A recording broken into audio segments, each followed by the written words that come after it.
Hi children, welcome back to the 6's for our multiplication times tables. Are you ready?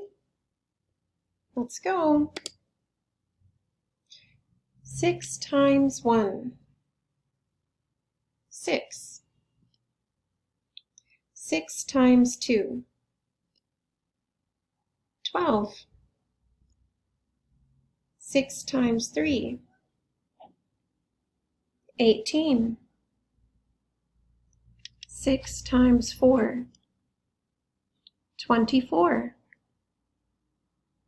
6 times 5,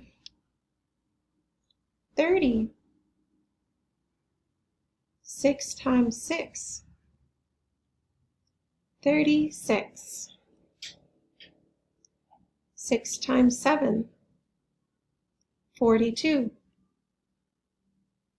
6 times 8, 48.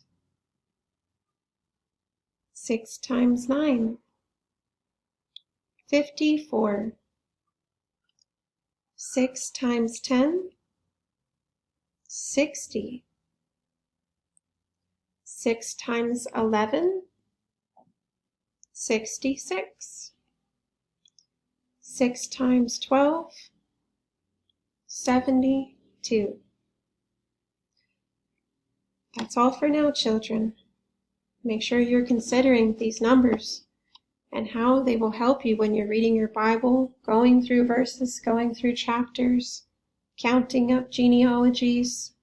There's many ways the Lord wants to use these multiplication facts for your salvation and then for your sanctification after. Bye-bye for now.